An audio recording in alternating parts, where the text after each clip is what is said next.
What up, Ooses? It's Goots' Wrestling Pod. I'm your host, Ray Goots, and I'm here with Andrew Lee, bro. Andrew Lee, bro, how you doing? I'm doing good, man. I'm doing great. Enjoying this new week. Uh, since we last talked, there has been more releases from Yeah, Danny Palmer WWE. from Black Cat Comedy was fired from WWE. Black Cat Comedy. Yeah, Danny Palmer, the famous comedian that works with Zach. Oh, Danny Palmer, also from NXT, got fired. Shotzi Blackheart, right? Yeah, which I Um, obviously I've been expecting that for like 3 years. yeah. Um, and biggest one I think is Shinsuke Nakamura. Oh no, that was a rumor. Oh, it's not true? Not true.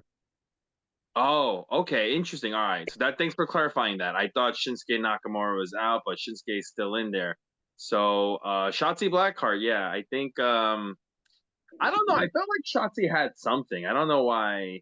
You didn't think, I just think that she's not Vince's type, if you know what I'm saying. Like I think she's gorgeous, but I just think a man like Vince McMahon doesn't find much appealing about her, and I think it by proxy Bruce Pritchard doesn't. So that's possible. That is very possible. Yeah. she's my speed, but I don't think she's Vince's speed in terms of like I would date her. Like if she would Shotzi Blackheart, if you want to date me, I'll date you. But I don't think Vince McMahon will date you, unfortunately. I know that was what you were going for. You're like, if I could just get to date Vince McMahon, my life. Well, I mean, like, I feel like Shotzi has like she's very gimmick based, right? Yeah.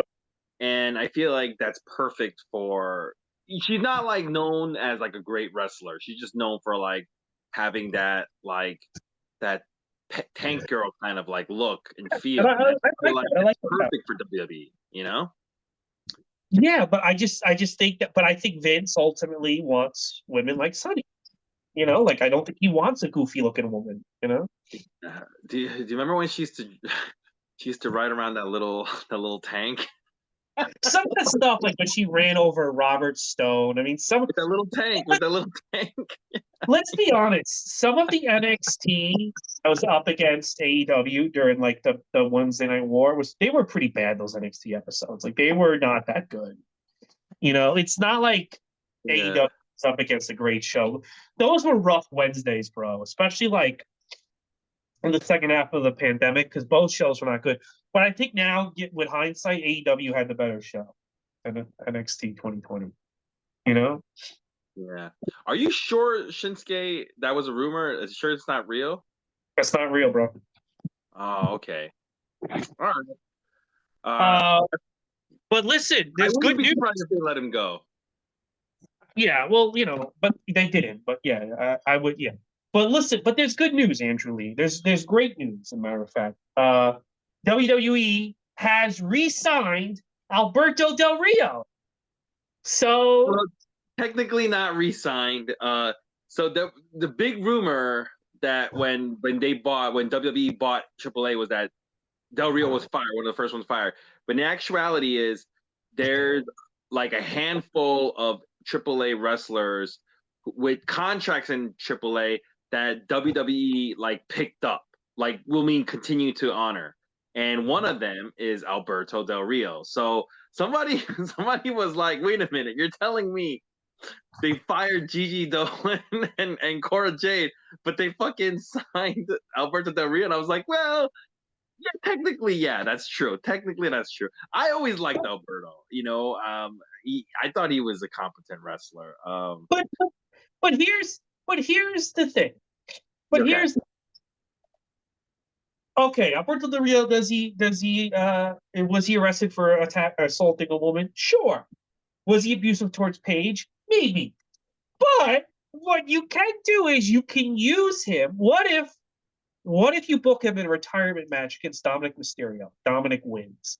And then Dominic can say to his dad, I chased up Del Rio out of wrestling and you couldn't. yeah, that would actually be pretty interesting. I would, what do you call it?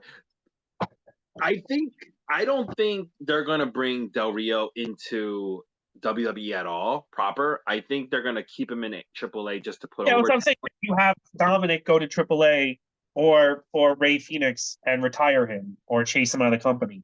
That's worth a contract, I think. Yeah, I think so too. I think.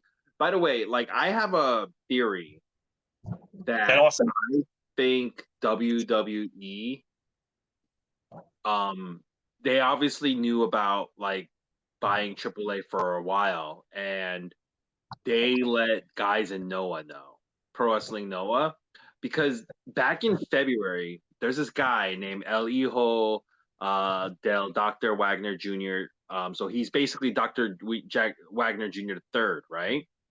He was like Noah's world champion, and I don't know if you recall this, but around February, January, February, when his contract was ending, there was a lot of interest for him from WWE, CMLL, AEW, New Japan Pro Wrestling. He's a luchador. He's like a third generation luchador. And he signed with AAA, which was surprising to a lot of people because AAA was already doing shitty business. So why would you sign with a company that's doing shitty business? Why don't you go with like AEW, WWE? Especially when WWE was interested in. yeah. And I remember when it happened, I remember thinking like, why did this fucking dumbass sign with AAA? And I was like thinking, I even thought like maybe someone told him just wait it out there and then come to WWE later on instead of going to AEW. Now I'm starting to think is this around January, February, maybe WWE went to Wagner Jr. third and he said to him, listen, we're gonna buy AAA, but we need like people, we need to fill that roster up. And if you sign with AAA, we'll make you like the face of that company or whatever, one of the big time players there. When we buy the company, because they need to eventually fill it with Mexican talent, right? Yeah. And I think that's why Wagner Jr. A third signed with AAA back in February. And if you look at Noah now, they actually do always use a lot of luchadors in their main roster. I wouldn't be surprised if they figured out a way. They were like, "Hey, Noah, we want to like we'll send guys luchadors up there who we think we want to use. They get seasoned by you guys, and eventually they go to AAA." I think WWE with them buying AAA and having this partnership with Noah, they're really trying to counter the AEW, CMLL, New Japan Pro Wrestling kind of alliance, with this. I think they want to run Mexico like they run the United States. I think, yeah. Yeah, absolutely. And I think but yeah, I think that finally I kind of understand why Junior fucking went over to AAA now. It makes sense. He by the way, Dr. Wagner Jr. the third is one of the AEW contracted wrestlers that WWE did pick up. That he's one of the 13 that they actually did pick up still. So Also, Alberto will not be on WWE TV. He's just on AAA TV. Again, Alberto's a champ. And I think, much like when Hulk Hogan beat the Iron Sheik and you set a new era, I think it is in the best interest of the show to have whoever your new guy is beat Alberto for the belt, not just have Alberto go away. I understand yeah, all. I would even book it where like everybody knows Alberto's a former WWE superstar, right? So you book even a storyline where he's like representing WWE and he's like, "Oh, we're gonna change Lucha Libre and I'm gonna help change it." So you come in as like a heel and you have somebody beat him for the belt, almost like kind of like Hulk Hogan. having the Mexican people feel like, yeah, like they're not gonna change Lucha Libre as much as we think they are, kind of like that feeling to, because there is a lot of sentiment right now, I think, coming up in Mexico as well, that they think this is not a good thing that American company has bought Mexican lucha company, because they feel like they're gonna Americanize it or whatnot, but I can see why they think that. yeah, I can see why they think that. Yeah. But I think to have their fears go away, I think they should do something the Mexican people can get behind. I would have the Miz beat Alberto for the belt, and reveal that No, that's terrible. That's terrible. Triple H comes out like in Mexico City for a press conference. Oh, I just want to. I know you people think we're not going to be doing Lucha Libre and we're not going to be paying. We are. Here's your new top star, The Miz, and The Miz comes out like to mariachi music. Oh, that'd be so fucking terrible. No, they should do Brock Lesnar. Send Brock Lesnar over there with the sombrero on. Kids would actually pay to see Brock Lesnar. You know? Yeah. I don't think the Mexican like the nerds online would complain, but I think the Mexican public would be like, "Fuck yeah, I'll go see Brock Yeah, Lesnar." you know, I think there's some people who are like, you know what? I want to fucking see WWE superstars, like fake Bro, AAA guys all the you time. know what my friend told me? My friend who does comedy in Mexico, because Louis C.K. was doing shows out there, like right when he got canceled. And I go, and nobody cared. He goes, "There's no such thing as cancellation in Mexico. Like nobody did this shit. You know, oh, you jerked off and some women didn't like him. Whoa.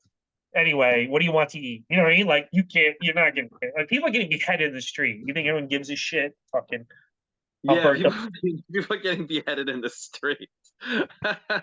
You know, yeah, that's a good point. Who's gonna be mad about that? Knock jokes. You know. All right. Let's, Absolutely. speaking of knock jokes, we are at the Survivor Series 96 on our journey. We're back at the Garden. I think that this was the best show that WWE put on in 1996. And I also think that so far, this is the best Survivor Series that we've seen. What do you think, Andrew Nebro? Um, Man, I can't remember.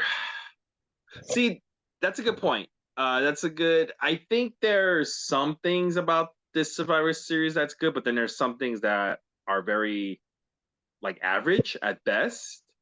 Well, yeah, the So Survivor I'm Series. not sure if I can say this is the best Survivor Series I've ever seen. Because you're kind of basing that all on one match, really. Ah, two matches and a third for historical purposes. Okay, I can see it that sense. Yeah, I can see it in that sense. I mean, I think two matches on this are great matches, which are the most important matches, the double main event, Bret Hart, Shawn Michaels match. I also think that from a historical standpoint, especially what's going on today in WWF, the Rocky Maivia match is very important to watch. And then the other two matches are just like they're. I think really the only stinker is the fake razor match. You know, like that's so genuinely not a good match.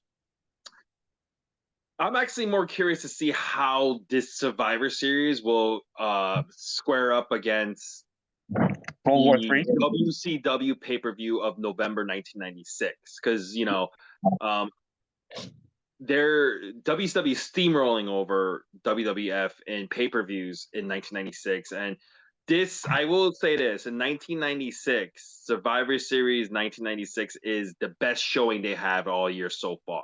So Yes. yeah, it's really like the ball would be in WCW's court. Let's see if they drop the fucking ball with like World War III, which I feel like they will. But yeah, for the part, this is the best pay per view they've put on all year in 1996. You know what? I think the So most far. important, like so when I saw it when I was younger in '98, I was like, yeah, it's okay. But I was disappointed that Brett and Austin weren't like murdering each other like they do it. I saw 13 before this show, right? Mm-hmm. You know, so I was a little disappointed. Like, oh, they're not killing each other. It was all right. But I think when you watch the shows in order and you're following both companies, this show kind of says to the audience, change is coming. Change is coming, and things are going to get better. Like we're listening to you. We're not Yeah, like yeah. our heads are not in the sand. Unfortunately, it's still very slow change. It is. But let's Mhm. get into it. Survivor Series 1996 Back to Attack is the tagline, taking place November 17th, 1996 in Madison Square Garden in New York City. 18,647 people are in attendance. 160,000 pay-per-view buys. Let's do a little comparison. The Survivor Series 1995, the one previous, had 14,500 people in attendance and 135,000 pay-per-view buys. So this pay-per-view is drawing more people and pay-per-view buys than the previous Survivor Series. I think it's because of Bret Hart. What do you think? What the reason of it is? Yeah, it Bret is Hart. Bret Hart. Yeah, Bret Hart. He People brings the wanted, numbers. I think people wanted to see Sid win the belt. I think that it was in the air that Sid's going to win, and I think people are ready for Sid. And I also think because Bret Hart's coming back. Yes. Okay, yeah, you're right. That's a good point. It could be a combination of Bret Hart return match and Sid possibly winning the title.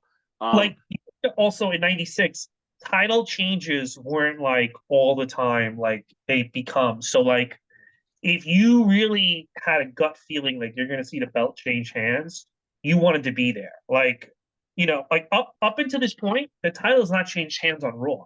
It's gonna happen in '97, but like Mhm. they never like so like like it's a big deal. Like it's a big deal when the title changes hands in WWF. Yes, that's right. I remember 1996 is kind of like that. Um, in a little comparison, WCW will have World War III, just like about a week later in November. It's going to have about 10,000 people in attendance, but it will have 200,000 pay-per-view buys. So pay-per-view buys, WCW is still kicking Survivor Series butt. Um, we get a nice intro montage of what's happening. Survivor Series used to have the Hall of Fame. Um, Oh, only time. They did 95 Hall of Fame King of the Ring. They just did it whenever they felt like it for a while. they just did it whenever they felt like it. Okay. So yeah, Hall of Fame, they did it this weekend for Survivor Series 1996. And then They they did it in a nice hotel. what? I've been to that hotel. They did it in a really nice hotel. Oh, that's good. That's good. I'm glad they did it in a nice hotel for the Hall of Famers. And Jared King Lawler, Vince McMahon Jr. and Jim Ross will be on commentary. Let's go right into our first match. It is a Survivor Series match. We got Davey Smith, Owen Hart, and the New Rockers with Clarence Mason versus Doug Furnas, Phil LaFon, who are both making their debuts in WWF, and the Godwins, the Henry Godwin and Phineas, and Jim Ross. Kind of gives us some background for for Doug Furnas and Phil LaFon, saying that hey, these guys, they were like a fantastic tag team from All Japan Pro Wrestling. These guys are fantastic. Um, Jim Ross is the one who signed these guys, right? Yeah, he was one who pushed for them. When I'm watching these guys, I was thinking to myself, this is their answer to Dean Malenko. Like Yeah, they, yeah, they like are seeing what's going on the other channel. I think Bruce kind of likes to downplay WCW. I think they were very aware of everything going on in WCW in this era. If you're not aware with the fact that they're like running you out of business, then you're an idiot. Like if you're not actually paying attention to what they're doing right. Um, I think that this was their answer to Dean Malenko. Here's the problem: they found two guys with less charisma than Dean Malenko. yeah, and less athletic ability as Yes. well. You know, whenever WWE says something, it's always good to think the opposite. Like, for instance, like this is a good example. You're saying they weren't paying attention to WWE. Bullshit. They were 100% paying attention. Of course. And right now, when they say that AEW doesn't bother them, I don't believe that. I 100% think that. Why else are they doing this stupid coalition thing? Because they're trying to counter what AEW is doing. Whenever WWE says, always think the opposite because they're a bunch of liars. Always know that they're a bunch of liars. And, it's one thing when like a company like TNA or AEW is in the dust, but when a company's kicking your ass, I think it behooves you to have a meeting every week and be like, what happened on Nitro this week? What did they do right? What did they do wrong? What can we learn from them? Because it's like clearly they're doing things way better than you are, which is why they're outdrawing you with that battle royal a year ago was unwatchable, and they're still outdrawing you doing a second one of that. And Yeah, because they're doing things right. So I think that Furnas and LaFon were signed on because Jim Ross probably convinced Vince we need some guys who are no nonsense wrestlers. One of them is from Oklahoma, and Jim Ross loves his Oklahoma boys. he So does. Kind of racist, Jim Ross. and Jim Um, Ross is, like we're not going to get these midgets. We're going to get these two Hosses who are our Dean Malenkos and our Chris Benoit. yeah, but And they weren't even hosses. They weren't even that big. But anyway, well, they're bigger than Dean Stinko yeah, Malenko. yeah, because Stinko Malenko is pretty small. Yeah. So Marty Jannetty and Phil LaFon, they do start the match. Marty Jannetty, very early on, he tries to do this move where he does like a sit down springboard off the top rope, and he's gonna flip, and then he's gonna kind of do like an arm drag off the top rope. But when he does this sit down springboard off the top rope and he flips and he lands on his feet, he lands awkwardly and he just rolls out the ring right away. And you see him in the background limping around outside. Like he Yeah. fucked up right away and he hurt himself real bad. And so Al Snow, who's one of the other rockers, has to come in this match. By the way, Al Snow now has a beard, the beard that he's more famous for. Even though he's called Leaf Cassidy. Yeah. He's now he's not Leaf. He's still Leaf Cassidy, but he's doing the Al Snow look. He's getting the beard. He's more aggressive. He's not like this like smiling guy. He's actually trying on a new. He's showing a lot more character. And while I'm watching this, I was just kind of focusing on Marty Jannetty, and you'll see Marty. He's on the apron, but he's putting his like left leg, like resting it on the ropes because he fucked up his leg real bad. Marty comes back in, and he starts limping around. He even collapses when he's trying to run the corners, and he kind of messes up a spot, and then he basically gets slop dropped out first, and he's out first elimination. This will be, I think, defining injury for Marty Jannetty. I think it turned out that he hurt his ankle in this, that he like kind of never heals from, even to this day. I think. Yeah, well, he also goes to WCW right after this. So yeah, so this ankle injury he gets from this match is going to be something long lasting forever. Owen Hart comes in. You want to hear a funny Marty thing? Yeah. I love it's a Marty Jannetty story. In the Pro Wrestling Illustrated, and it was like when I got back into wrestling in '98, I bought an issue, and they I think they would make up a lot of the quotes, but this was pretty funny. Marty Jannetty gives an interview, and it's like, I love being in WCW, and I'm using the super kick as my finisher. It was mine first. Sean stole it from me. And they go, we reached out to Shawn Michaels for comment, and he wrote us back, who cares? He wrote us. And, I'd like to think that was a real interaction. The magazine didn't just make it up, but who cares? I think it was. I think it was probably like that, because why would the magazine write that as a response if they're faking it? I feel like that's a real response. Like, who cares, dude? I actually think that was probably real. That's very funny. It's kind of sad. It's kind of sad story, but they made it up, because they knew they could get away with shitting on Marty Jannetty in their magazine. Yeah. So right after Henry Godwinn slop drops Marty Jannetty out, Owen Hart comes in and spinning heel kicks Henry Godwinn and then pins him, so he's out right afterwards. And then Davey Boy Smith power slams Phineas, so Phineas is out. Then Doug Furnas comes in. He starts running the ropes with Davey, and then Davey, Doug Furnas was trying to go for a drop kick, and then Davey ducks underneath the drop kick, and Doug Furnas almost lands on his head. It looked bad.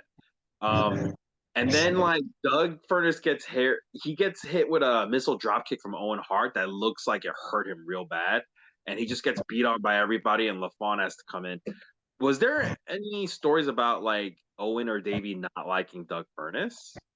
No, it looked like they purposely made him look bad.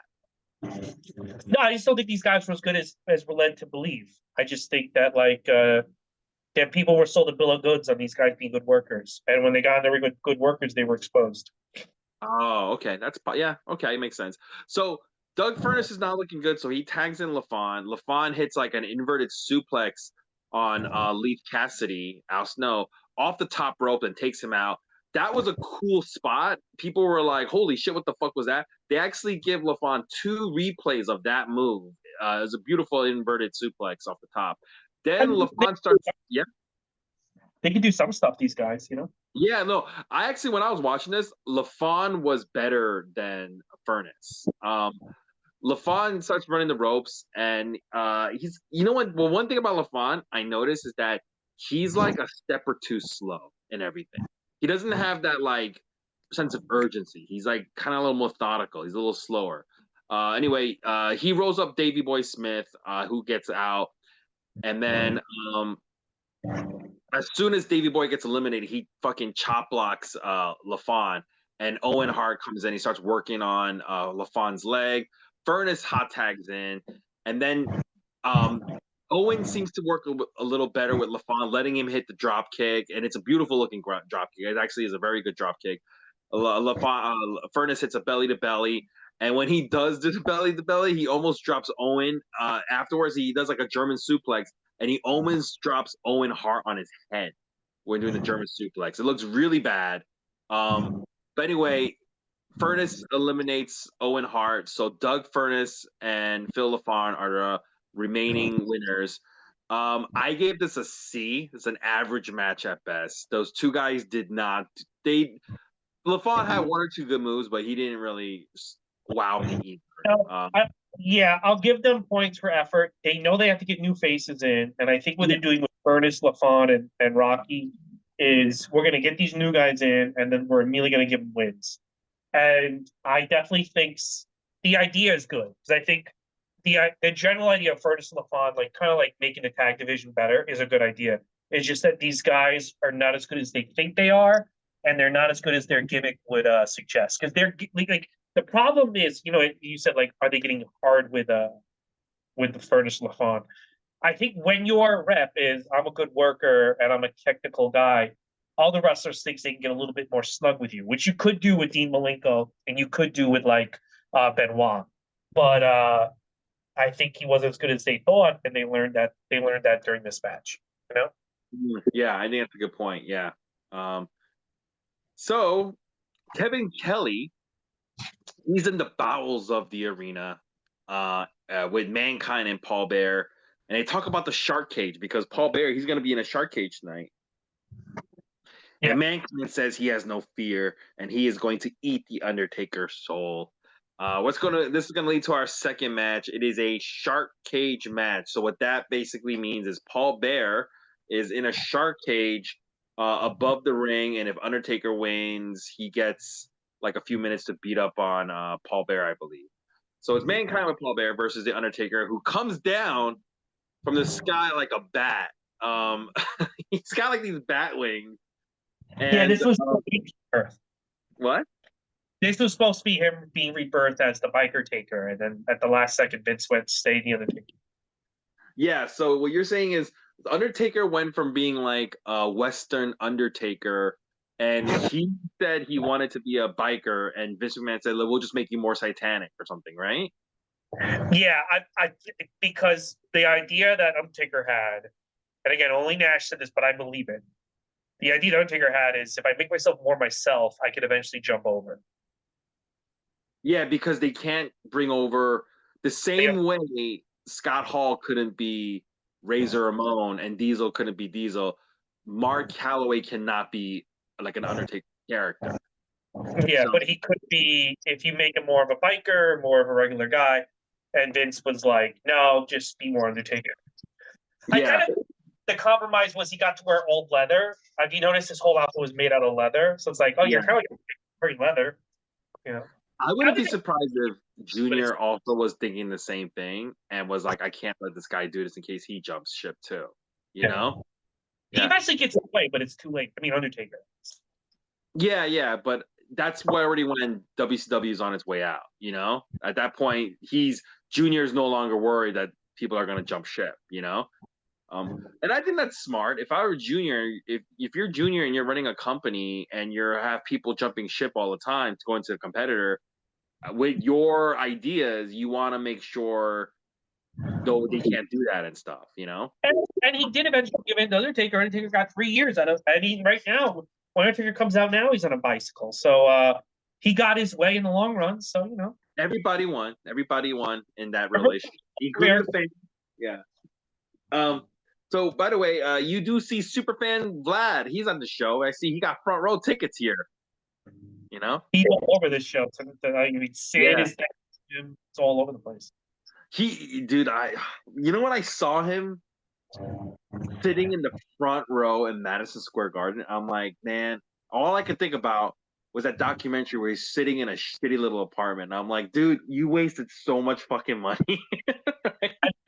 But you know what? I don't think he sees it as waste. I think dude, you know what? Sid goes over and celebrates with Sid looks for him. Like that's got to be a good feeling. If you love wrestling that much, that's got to be a good feeling. You Dude, know? I don't want to be morbid, but can you imagine the estate sale when he passes away? Oh yeah. All that merchandise and memorabilia that he has in his house, he's got things from like the 80s, like wrestling. Like he probably has like a torn up Hulk Hogan shirt from the 80s. Like I wouldn't be surprised like Piper gave him stuff or people. Yeah, yeah. You don't think Sid gave him like an elbow pad?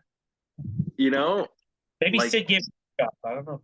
yeah, yeah. I was like, oh my God, there must be a gold mine in there. Anyway, Sid, you know what? Sid called him up. He's like, Glad, I've always loved you, brother. I got something for you from my collection. It's my Hangman Adam Page figure. Here you go. so so Mankind and Undertaker, they start fighting. They fight into the crowd. Mankind takes a back body drop over onto the floor.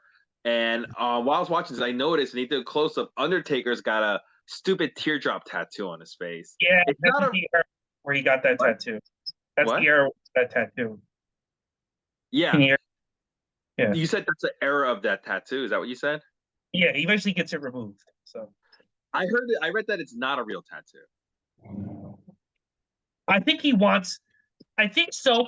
The story I heard is that he got it and someone said to him, you can't have that tattoo. It's a prison tattoo. You didn't go to prison. If you run into the wrong guy, you're in trouble. And I think then they put out that it's not a real tattoo and he eventually got it removed. That's the thing Mm, I don't know. okay. Supposedly, Paul Bear had said someone close to Undertaker passed away, and that's why he got that tattoo, a teardrop tattoo. Mhm. Um, I I think guess did Undertaker ever talk about it on his podcast, a teardrop tattoo? no, that podcast is kind of not that great. He doesn't like all his That's a shitty podcast. Let's just call it what it is. I listen to it. It's shitty. It's not good. all his stories are the guy with him like basically blows him the entire podcast. Yeah, you know what makes that a bad podcast is the guy who's with him, Yeah, right? the guy Because you need someone like Conrad who directs the podcast, and this guy is like Undertaker's like brown noser. He's not directing the podcast in any way. no, You know? he's there to tell Undertaker how great he is. Every story Undertaker tells, he's the coolest fucking guy on the planet. He's never gonna be like, oh yeah, like fucking the Godfather told me that tattoo could get you like fucking murdered. You know, he's never gonna tell Yeah, that story. yeah. Dude, I wish Undertaker would be like, dude, if your podcast would be good if you have somebody who's like objective and challenges you on things, like because that's what people want to hear. But I would love to hear like what the actual meaning behind that stupid tattoo is. It's a stupid tattoo. I think it's stupid looking. He hasn't uploaded in a few weeks. I think he realized it stinks. You know what the other way that guy annoys me is that guy has a very gay voice. He almost has like a lisp, but he's like a super conservative Catholic. And it's just like, who are you trying to kid, brother? Like you sound like you go to the fucking neighbor. Like I just there's a type of man like that from the South who has like a very effeminate voice, but they shoot guns and all this bullshit. And it's just, dude, being Undertaker's friend must be exhausting because you have to keep telling this guy how fucking cool he is. Like, oh yeah, you're so great, Undertaker. Oh, just the You know fuck up. what's so weird? Like, all these wrestlers, they love like having like a Smithers like person who just tells them how great they are. You Roddy know that? Piper, Roddy Piper had a guy around him that just told him They how great all he was. do. They all like having somebody tell them how great they are. Even like Kevin Sure, Nash, they all do. They all fucking egomaniacs, dude. yeah, You know, not that good of a podcast. I'm about to give it up. the only person who did it, and it's because he's not a real wrestler, was who's that fucking guy? Bruce Pritchard. He's the one who started that whole thing, right? And with Conrad didn't kiss his ass, and that's why that was a very successful podcast. When Conrad, Conrad was with Ric Flair, Conrad did kiss Ric Flair's ass a lot. That's why that wasn't a good podcast. You know? yeah, because half these guys can't handle a real conversation. Yeah. Yeah. Bischoff, he put Bischoff over the fire a lot of times, and Bischoff eventually realized, like, oh yeah, it's entertaining if you tell me how stupid I am, and then I talk back. Like it's not interesting if. And now they're kind of like they those two became really good friends, so it's not like that anymore. But at least to begin, he would like yell at Bischoff, and Bischoff at when this podcast started, Bischoff was like, I don't like this guy, and Conrad was like, if I kiss your ass, no one's gonna want to listen to this. Like if I tell you how fucking Yeah.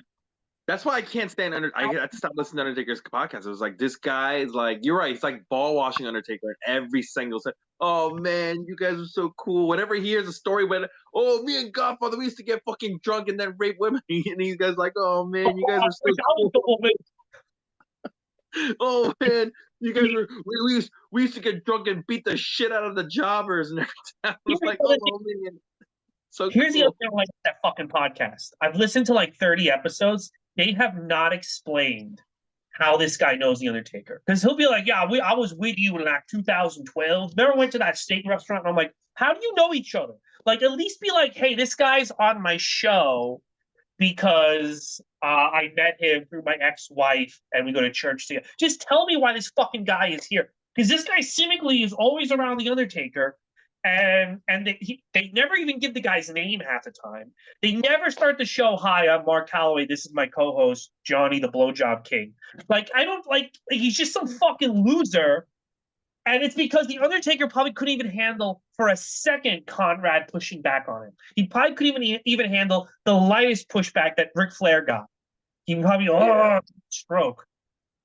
By the way, you listen to a lot more episodes of that podcast than I did. 30. Holy crap! I didn't even listen to half that amount. I couldn't stand it. Couldn't stand it. I listened to much. They have never once said, "This is how I know this guy," or "This is how we met," or "This guy's name." It's just, and to me, it's like, then to me, it's like because ultimately, to Undertaker, this guy doesn't matter, which is why you don't need to know how he met him and why. Now you make me fucking hate the Undertaker because now I'm really thinking about. I would say this guy, Undertaker doesn't care about you, which is why he doesn't tell anybody like any of your backstory of why you're here. You're just a guy who exists to make him feel good about himself. Yeah. All right. We gotta get back to this match. So Undertaker with a teardrop tattoo and Mankind are fighting.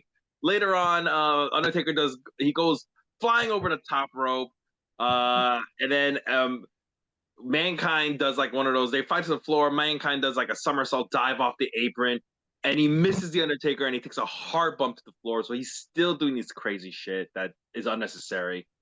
Yes. And then he attacks Undertaker with that stupid pen that he gets from Paul Bearer, but Undertaker, even though he attacked with the pen, he tombstones Mankind to win the match.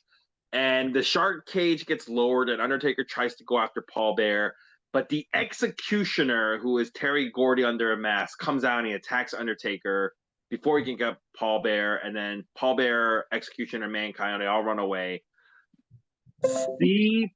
This is just like an average match. It's not good at all.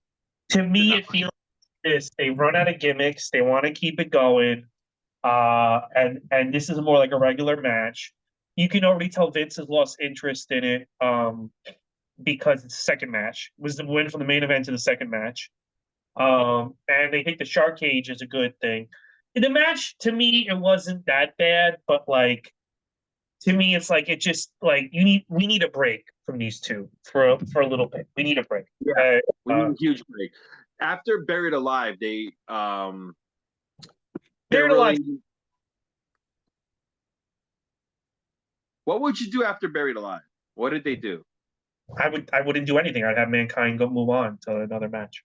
Yeah, but then you need kind of like Undertaker to get his revenge because he was the one buried. Like, what would you do? This was a bad idea. This was a bad idea. What? I would do this match, but I guess the Paul Bearer. I would have had Undertaker get his hands on Paul Bearer and destroy him, and not have the executioner come. Yeah. Okay. Yeah. I this was a poor follow up to the Buried Alive. That's definitely was. But I'm trying to think. I'll think of something. Maybe a cage match. I don't know. Well, anyway, regardless, let's move on. Doug Furness and Phil LaFawn, they're in the AOL chat room talking to the fans. And while that's happening, Sonny comes out And this is Madison Square Garden, so the aisleway is like really narrow. And as I she's like coming out, all the fans are just trying to molest her. It's like so fucking awkward watching this. Dude, like people are just trying to get a piece of like whatever they can grab on her. Oh man. Yeah.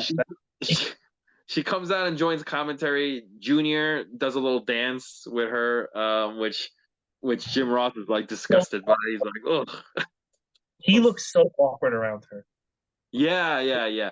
You know why I think this is my theory on why Junior was so like into Shawn Michaels and stuff. I wouldn't be surprised if Shawn Michaels was telling, because it's everyone admits Junior knew he was fucking Sonny at this Yes. point. And I think Shawn Michaels was telling Vince Jr. all the details of him fucking her and showing him pictures of her and stuff like that. And Junior really was like, "This guy's the man. This guy's the fucking man." And I think he got off on that, and I think that's why he was like, "Shawn Michaels is so cool" and shit like that. That's what I think. I think, I think it speaks to that. I also think he wanted to fuck Shawn Michaels in the ass. yeah, that's probably why, for sure. I think it's a combination of both. Yeah. So Doc Hendricks sees with Jerry King Lawler, Kona Crush, who just is crushed now with a new look. Goldust with Marlena and Hunter Helmsley, who is the captain of this Survivor Series team. He's also the Intercontinental Champion. And they're talking about their opponents. And Mark Henry was actually supposed to be one of their opponents, but he's out with injury. And they're like, yeah, we're all happy because the biggest guy is gone. So we're not worried at all. This is going to lead to our third match, which is another Survivor Series match. We got Crush, Jared King Lawler, Goldust with Marlena, and Hunter Helmsley versus Mark Merrill and Sable come out. And Sunny on comment, she's by the way on commentary for this match. She's like, ew, look at Sable with her implants. She looks disgusting. Meanwhile, doesn't Sunny have implants too? No. Oh, she doesn't have implants at this point? Because Sunny does have implants. What? I think she never gets implants. No, she does have implants. 100% she has implants, dude. Let me check on that. Oh, she has implants. Yeah, she 100% has implants. I could have swore she never got them. No, she has implants. I always think it's funny when women who have implants calls out other women with implants. I think that's so funny. That's just like ridiculous. You know, to me, it's like if you do get implants or breast reduction, some people got mad at women. First of all, a lot of women get breast reduction for back reasons. It's not because whatever. But I think if you get, it is what it is. Breast implants, non-breast implants. Yeah. Have you ever gotten with a woman with breast implants? I felt them, yeah. Yeah, I have. I've been with women, yes, who have implants. Man. You know what? One thing about Sunny though that you can tell why they don't put her on commentary a lot. She doesn't like you. She just fucking buried you. Wait, what did you say? If she doesn't like you, she just buries you. Like, do you hear her go like, yeah, Barry? The stalker used to be a big deal, and now nobody cares about him. Yeah, Sunny's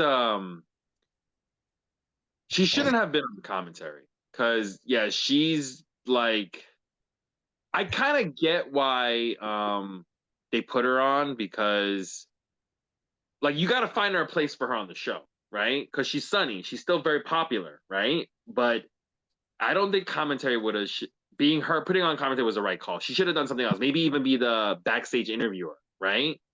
Because like you got to put her on the show. You have to put her on. I totally get that she's a star, but where would you put her? But not commentary. I wouldn't say that. I would put her in a storyline where she could an actual storyline, but for whatever reason, Yeah.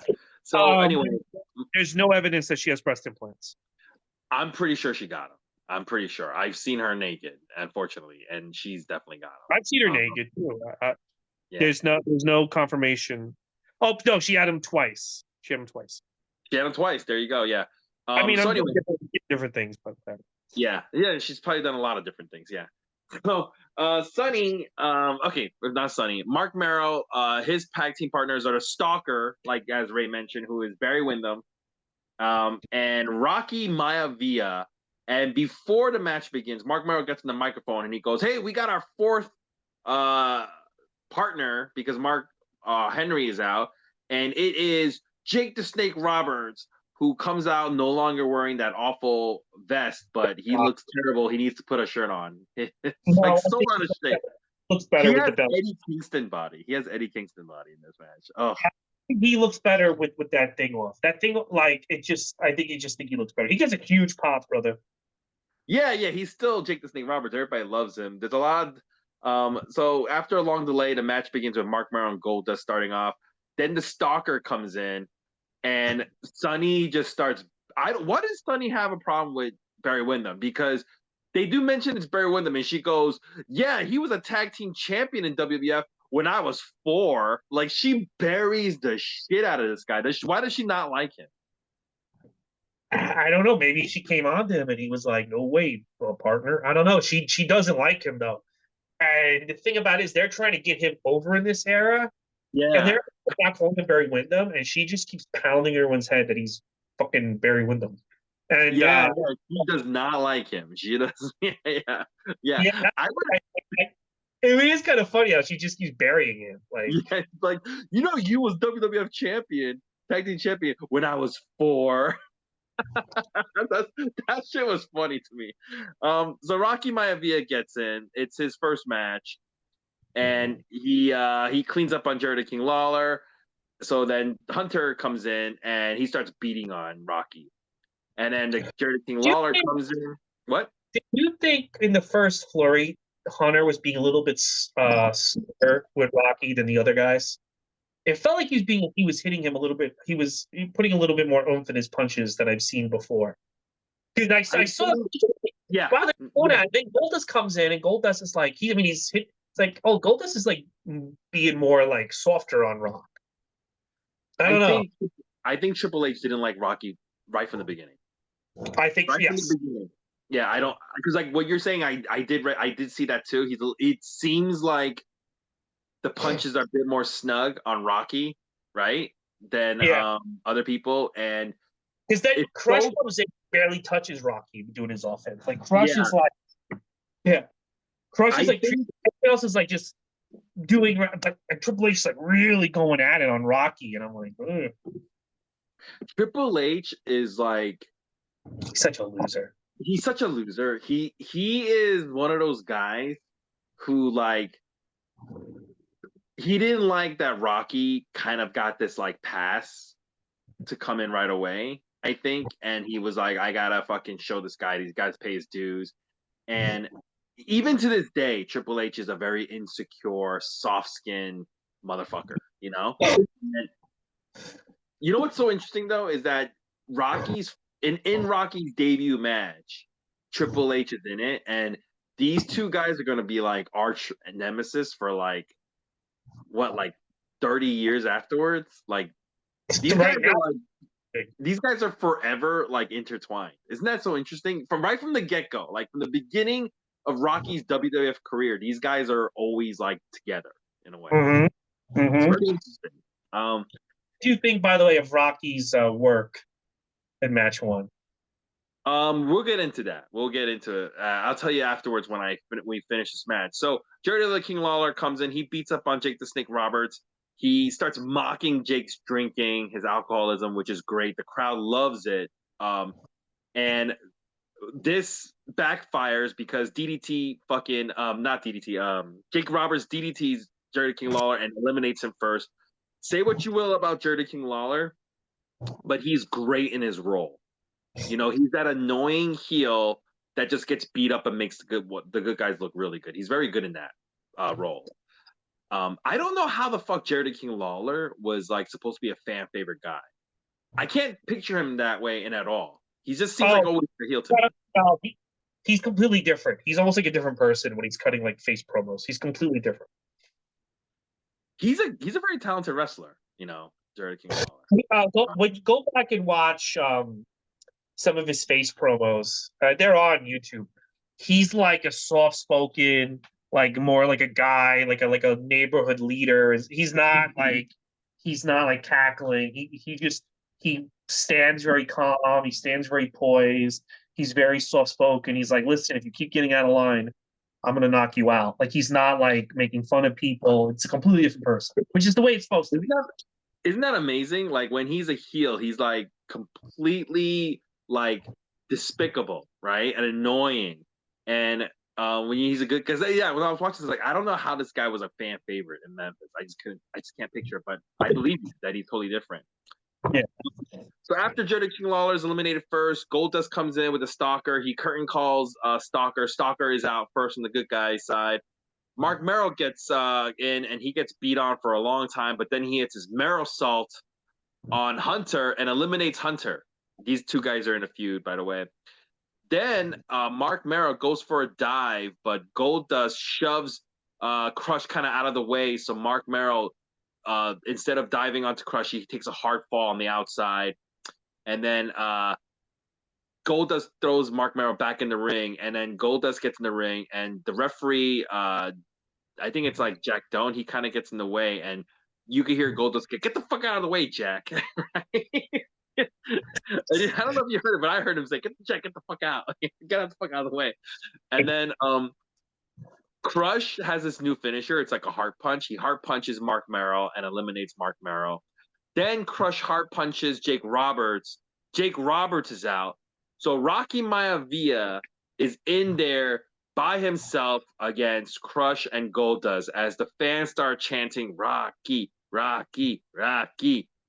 Rocky Samoan chops Goldust, and he starts doing like the Samoan chop the Samoans do. They do all these fucking theatrics, and he fucking throat chops you. He does that on Goldust, and then he starts like having a fit in the ring, which is kind of funny. He's doing these moves that's like, oh, he's going crazy.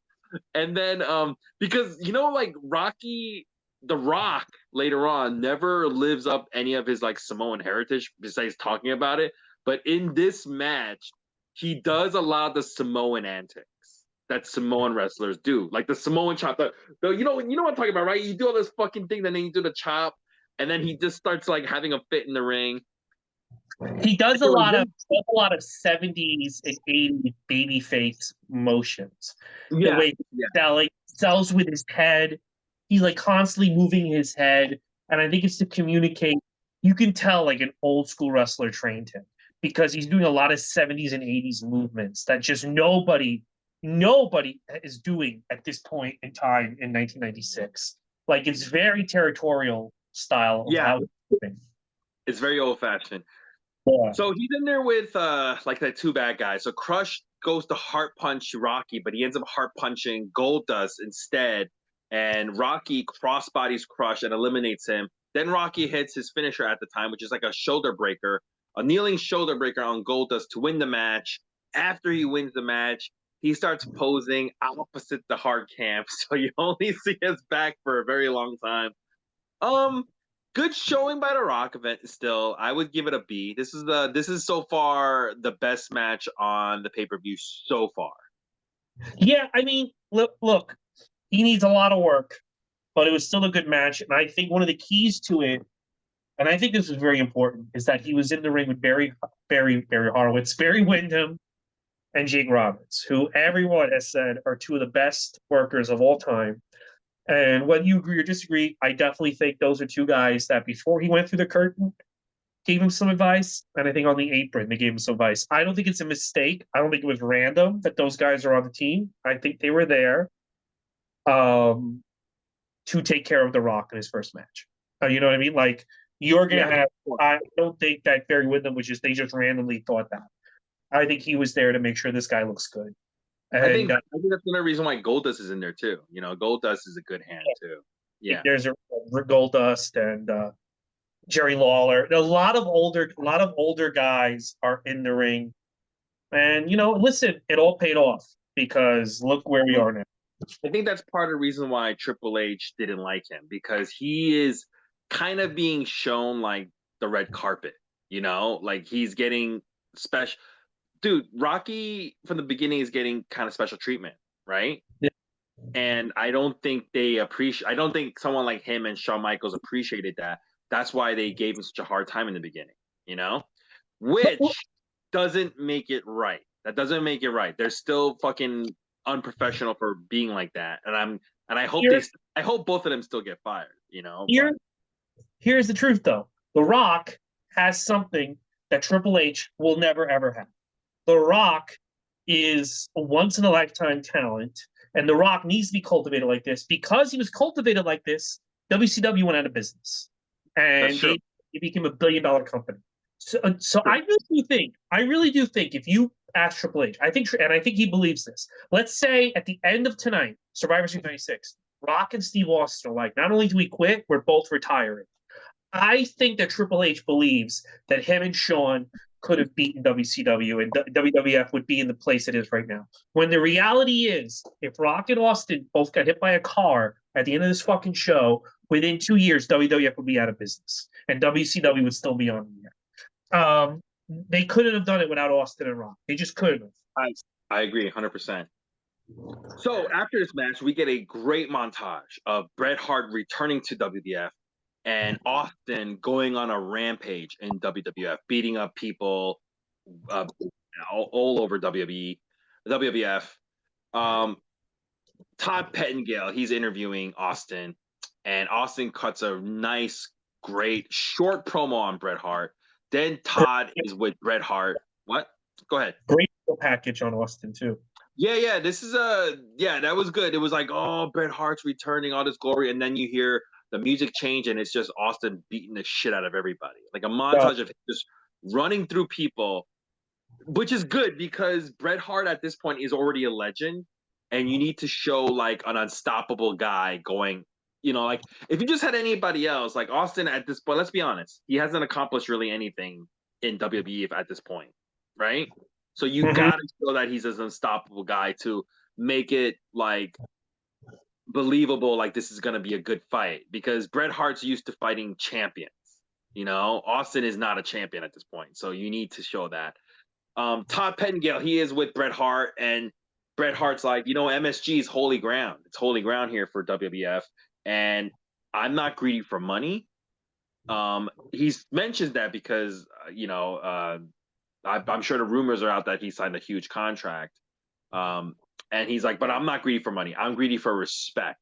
And he goes, after tonight, Austin is going to have to finally respect me. We're going to go to our fourth match. This is actually a #1 contendership match. It is Stone Cold Steve Austin versus Bret Hart. Bret Hart comes out to a huge pop. And while Bret Hart's making his entrance and walking around the ring, Jim Ross has to mention he is not a clown. He's not a trash man. He's a wrestler. Like Stone Cold Steve Austin is a wrestler, and that's what the WWF's about. It's about wrestling, which I thought was really interesting. I was like, this is. Go ahead. Notice AR also says this isn't the senior circuit. Yeah. They're trying to really like. This is like they're like setting the pace, the tone. This is what we're doing now. We're moving away from all that old shit. We're not like WCW. We're not the old people, but we're also not clown. This is like the beginning of going into the Attitude Era. They're already kind of getting there, you know? Yep. I like how in this match, before the match begins, Austin starts with just giving Bret Hart 2 middle fingers. I love that. It's great. There's a "Let's Go Bret" chant as Bret basically maintains control over Austin through the beginning of this match. Feel free to cut in anytime you want, Ray, okay? Yeah. While Bret has control, Austin finally gets some of that control back when he hits Bret Hart with a stun gun, a rope drape. And then these two start having a fist fight. Just like, you know, I like this way better than that stupid Japanese shit that people do when they just go chop and they let the guy chop. It's like, you know, you punch me, I punch you. I just think that looks better to me personally, right? Yeah. But Austin wins the first fist fight. It's key to notice. And the match is pretty much dead even. Every time Bret Hart gets a little bit of advantage, Austin comes back with an advantage. Then Bret gets the advantage in Austin. These guys start fighting onto the floor. Bret sends Austin into the crowd, and then he slams Austin's head into the steel guardrail. And then Austin catapults Bret into the Spanish announce table. And Vince Jr. goes like, "This always happens to the Spanish announce table," which I thought was really funny. because at this point, yeah, we're starting to see a pattern that's always a Spanish announce table. Yeah. I thought that was funny when he was like, "This always happens to these guys." um, Brett, then they start doing a second fist fight because this is more of a brawl than an actual wrestling match, and Bret Hart wins the second fist fight, and then he returns the stun gun on Steve Austin, but Austin fights back and he hits a superplex, and both guys are kind of down. Then Austin hits the stunner, the Stone Cold Stunner, but he only gets the 2 count. And then he puts because he can't put Bret Hart away, he puts the clover leaf on Bret Hart to kind of show, hey, I got a submission move of my own too, you know. But Bret Hart gets what? From Stinko Malenko. Yeah, from Stinko Malenko. But Bret Hart gets the ropes. Then Bret Hart gets whipped into the back outside the ring. Bret Hart gets whipped to the ring post back first. It's a cool looking spot. And then Steve Austin puts on some more submission moves. See, because Austin couldn't put him away with the Stone Cold Stunner, he's like, I got to put him away with submission moves. I also want to show that I'm better than Bret Hart. So he's putting on submission move after submission move. And while this is happening, Bret can't put on his own submission move. The sharpshooter, Bret can't get it on. Austin can do all these submissions. Bret can't get his on.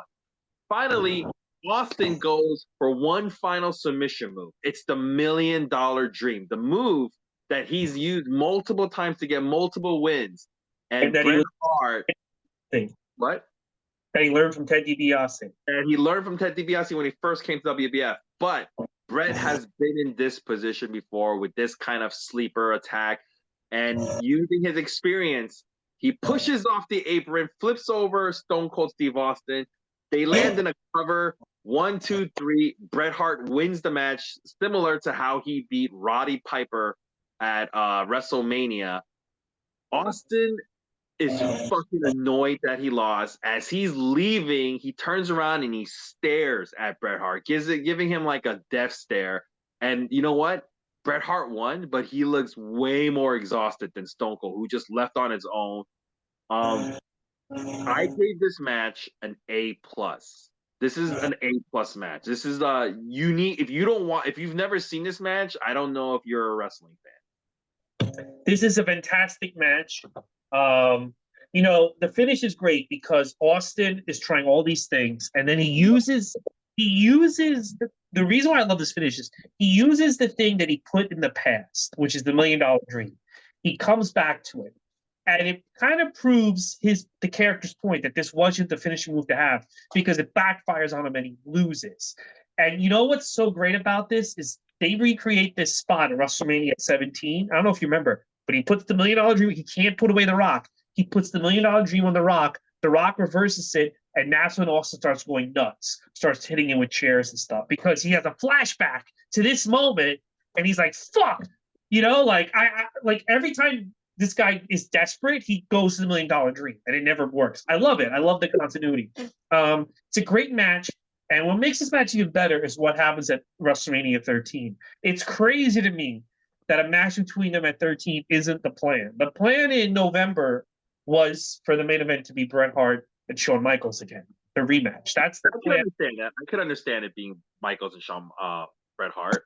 But the fact that it's a rematch and it's as violent and as crazy as it becomes, because this match is more like technical. This match is more like Austin trying to beat Bret Hart in his game. And then Austin trying to prove that he's better than Bret Hart. Yeah. The next match is more of a brawl. It's like fuck it, I hate you and you hate me. But fantastic. One of the best matches in WWF history. And this is what I mean by change is coming, because this match cements that Austin is not just over, but one of the best wrestlers on the planet. And some special shit is about to go down in the life of Steve Austin. I love this match. This is such a good match. I recommend people 100% go out of their way to watch this match. It's so good. Good. Yeah, it's I like I said, I give it a I can't what did this. You believe it or not, this is why I fucking But you say cage match. This is an A+ match, and you believe it or not, this did not get a Dave Meltzer 5-star. That just shows me that he doesn't know any fucking thing. What You know, what did he give it? 4.5. What the fuck does that mean? 4.5. Just give it 5 stars, you fucking dummy. The half that it happened with Vince McMahon on commentary. That's what the half is. He Yeah. deducted because he doesn't like WWF. Well, Yeah, exactly. It's biased. So how can you take a star rating if it's biased already? But yeah, like I said, A+. You need to, if you believe that you know wrestling, or if you're a wrestling fan, you need to watch this match. If you didn't, I kind of can't listen to anything you talk about in wrestling. So after this match, Doc Hendricks, he's in the back with Psycho Sid, and Psycho Sid basically tells the audience, "I am gonna do anything I can to walk out tonight as champion." So that's key to know. So Captain Lou comes out. They just had Captain Lou. I guess he was in the Hall of Fame. Yeah, he got in the whole. Yeah. Then comes one of my favorite parts. PG-13, which is Wolfie D and who's the other guy? Wolfie D and Jamie something. Yeah, Wolfie D and Jamie something. Yeah, PG-13. God, I forgot the name. PG-13 tag team. Who are they? It's Wolfie D and JC Ice. JC Ice. Yeah, JC Ice and Wolfie D. This is pre like Nation of Domination, or it's like getting to be Nation of Domination. It wasn't like an all black group in the beginning. PG-13, if you guys don't know, there's like 2 Memphis guys, but they were like, you know how like Too Cool was like the 2 white guys who were into hip hop? They were like a realer version of Public Enemy. You know? They were, yeah, they felt to me like more, yeah, it felt like to me like they were more into it. Yeah, they're pretty interesting, PG-13. Yeah, because they actually come out and they don't wrestle. They're actually here to rap. They actually rap the entire entrance theme. And behind them is Clarence Mason and Farouk in his new gear. It's no longer that blue gladiator gear. It's Nation of Domination gear. Here we go, brother. This is gonna be our 5th match, penultimate match, another Survivor Series match. It's Farouk and Fake Razor, Fake Diesel, and Vader versus Savio Vega, Yokozuna, a debuting Flash Funk, who comes out with his funk ethnic, they do a whole dance, and Jimmy Snuka. I saw the bow cut kid. He's actually sitting right next to Vlad, and they both mug a lot for the camera. I don't know if you saw that part, but they do that. Jim Cornette will join commentary for this match. Flash Funk and Vader, they start the match, and Vader, man, Vader stinks. Flash Funk goes for a spinning heel kick, and Vader drops way too fucking early, and Flash Funk misses him by like a mile, but Vader sells it. It looks terrible. It made Flash Funk look bad in his debut, but Flash Funk, he does some moonsault from the top to the floor, which gets an ECW chant. Jim Ross does know, hey, Farouk's got new gear, and he's no longer that stupid thing, and he hits a very hard spine buster on Flash Funk. By the way, you know why they originally put Farouk in that gladiator gear? Part of the helmet, the reason for the helmet was because he had a receding hairline. They were like, we want to cover it up because it makes him look old. So that's why I wear that stupid helmet. Yeah, that was so stupid. This look is so much. This one look. This is my favorite. This is my favorite Farouk era of all the Farouk eras. Yeah, absolutely. This is a great Farouk. My two favorite eras are this era and when he was the champ. Like in terms of look, in terms of his look. WCW, yeah. So Jimmy Snuka comes in and he body slams Vader, which is very impressive for an old man. They already gave up on Vader because they're letting an old man body slam Vader. They already just besides Farouk, they gave up on that whole heel team. You know, right? Yeah. Mm-hmm. So Fake Diesel power bombs Savio Vega out. Then Snuka super splashes Fake Razor out, and then Fake Diesel, which is Kane, uses a chair on Jimmy Snuka. He hits Jimmy Snuka with a chair. Dude, he hits Jimmy Snuka like Jimmy Snuka owes him money. He fucking went. Yeah. But Jimmy Snuka probably told him to lay in it. You know? Pretend I murdered your sister, brother. Yeah, yeah. So Savio Vega, who was eliminated, he comes running back in with a chair and he hits Diesel with the chair. It's a double disqualification match. This is stupid. I gave it a C. This is, dude. This This match is was horrible. yeah, yeah. Well, This I match. I I almost would have preferred if they had like Flash Funk with The Rock and took out Mark Marrow or something, and then had Flash Funk and The Rock win the match. This was horrible. Flash Funk already has this stench of failure with all these losers, you know? Yeah. Do you see how like we're 5 matches in and like only 2 of the matches are good and the 3 are just like average matches. So this is not like so if I you're mean, watching it, it's not like great match paper. no, I think listen, I think I had fun with every match except for this one. But I like they're not great, but I'm enjoying watching them. Like I'm not like angry at the Furnace LaFon match or the Undertaker match. I'm like, this is the only match where like this is a waste of my time. So like as long as Oh, I'm in really? Because I felt that way about the Undertaker match. This is a waste of my time. I You, didn't feel that way. I don't think it's that good, but it doesn't feel like you're wasting my life, you know? um, when I watched the first Survivor Series match with the Doug Furnace and Phil LaFon, I felt like it just was like I don't. This wasn't good. Second match, I'm like, this was a waste of my time. Um, I, I didn't feel like that with any match but this one. Listen, you want to feel like you waste your time, go rewatch Starrcade 90, okay? You'll fucking okay, all right, fair enough. Anyway, this Survivor Series match with the fake Razor Diesel was definitely a waste of my time.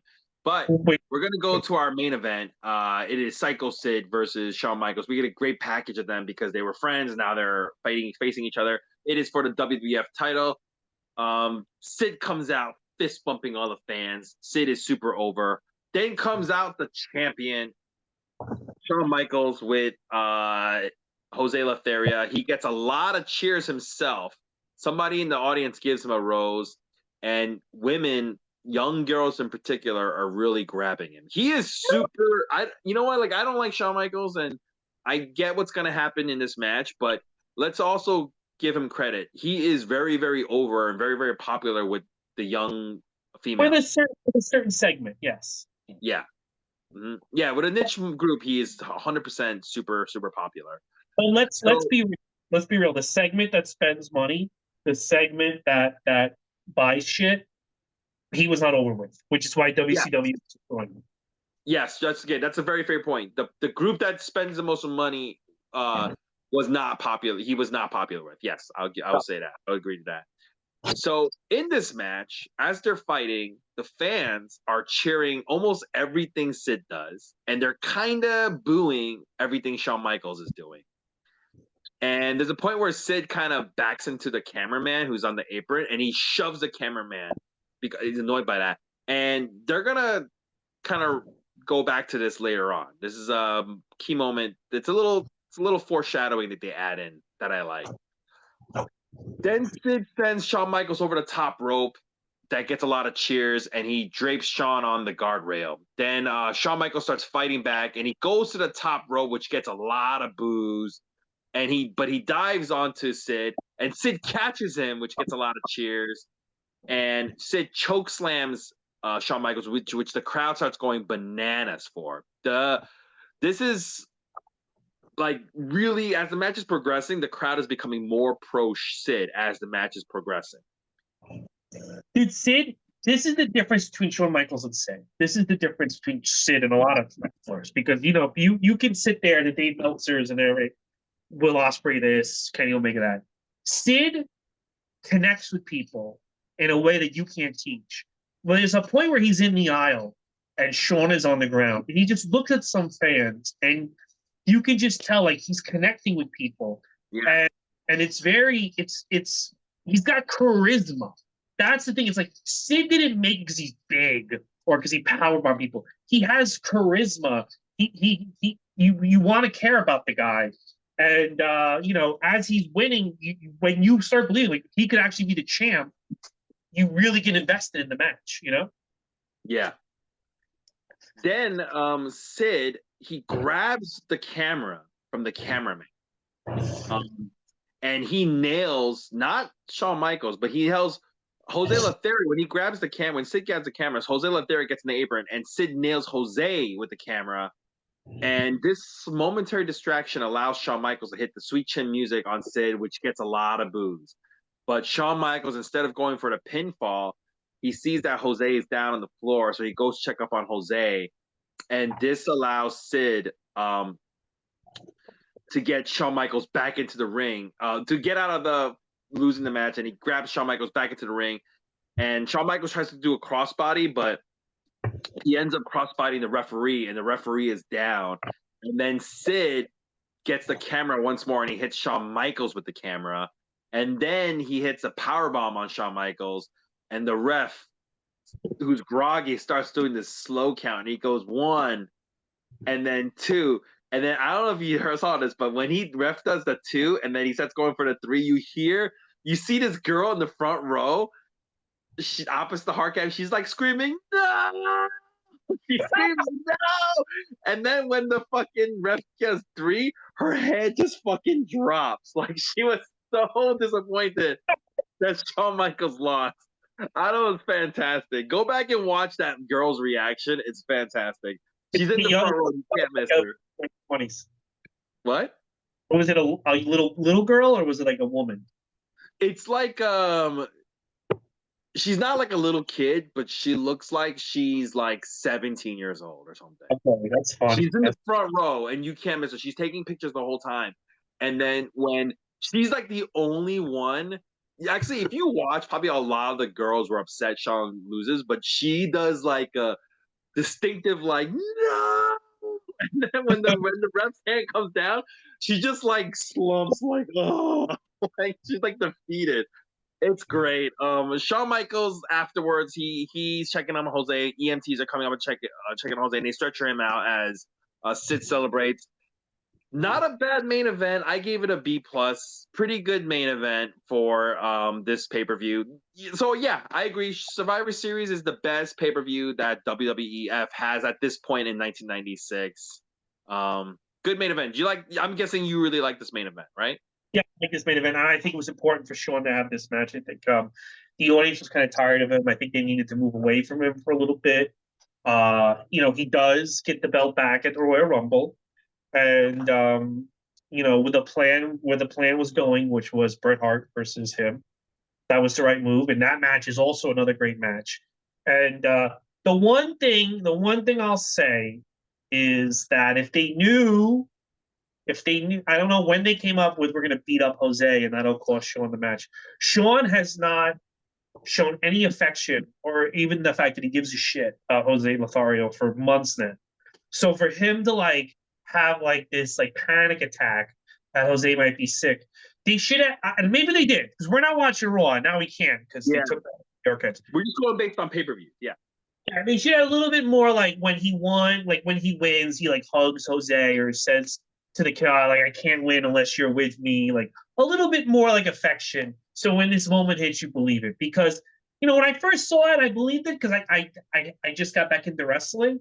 But now that I'm actually paying attention to him, and he doesn't even acknowledge Jose Lothario at the time. So it's like, and I think that's what makes it kind of unbelievable. And you can't blame anybody else for that except for Shawn Michaels. I think that maybe on Raw they had a segment where he's telling Jose that he loves him like a dad. So maybe they anticipated that and they took care of it. So I'm just saying that when you watch Mind Games, he acts like Jose Lothario's a fan in the crowd and not his fucking manager. Yeah.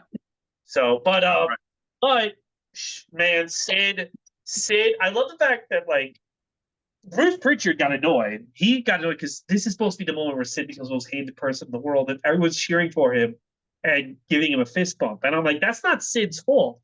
That's your fault because you did not get Shawn Michaels over the way you think you did, and people rejected him. And I think that's an indication that you need to change course. You're losing WCW, and the heel beat up your top babyface and your babyface's manager, and people are celebrating like the fucking like the Roman Reigns lost the belt to Cody Rhodes. Yeah. I love this match. It's my favorite Sid match. I'm so glad Sid finally has the belt. Guy should have had the belt in 1992. You want my fucking opinion? And this is where he was always meant to be at the top, and he got there. So I'm a Sid guy. I believe you. All right. I'd rather have him as my manager than Paul Heyman. All right. Let's talk about the next 4 weeks. Next week, it's World War III 96 with the World War III Battle Royal. In 2 weeks, it's In Your House, It's Time, which, by the way, Vince does not give any moment for Sid to celebrate. He's right always like, is Bret Hart going to beat him for the belt? Because that's the main event. It's Bret Hart versus Sid. Then in 3 weeks, it's Starrcade 96, Hulk Hogan versus Roddy Piper. And then in 4 weeks, we are in 1997, which is going to be our longest year yet. Royal Rumble 97, the rematch, Shawn Michaels versus Sid. What are you looking forward to? Royal Rumble. I am not looking forward to World War III at all. I hate that 3-ring fucking Rumble. I am not looking forward to watching Hogan versus Roddy Piper because at this point I can't stand Roddy Piper, and I always like the Rumble, so that's why I'm looking forward to the Rumble. What about you? I'm looking forward to Starrcade because it's a really good show. Everyone says it's a really good show. So remember there's other matches, and I'm looking forward to Royal Rumble. It's time. I did see that show years ago. It's not that great, but the next year In Your House, dude. 97. Let me tell you what we got in 97. We have 13 WWF pay-per-views, 12 WCW pay-per-views, and 3 ECW pay-per-views. So that's gonna be fun now that ECW is joining the fucking battle. Yeah, that's gonna be fun. So that's gonna be our longest year yet, and we only have 3 weeks left in 96. I'm excited for 97. 97. I've never seen any WCW shows in 97. I've seen some WWF shows, and they're pretty good. And I've seen Barely Legal, and that's an interesting show. I have not seen, but it's going to be very interesting now because we're going to be seeing, like, really the parts start to shift. Really, like, everyone, between these 3 companies, people are going to be going all back and forth. It's going to be very fun, very interesting. Looking forward to it, yeah. Yeah. All right, guys, that's the podcast. Please like us, subscribe to us, leave a comment, and yeah. And thank God Alberto Del Rio's back. And we will see you next week for World War IV. That's what they should have called it. It's World War IV. We'll see you then.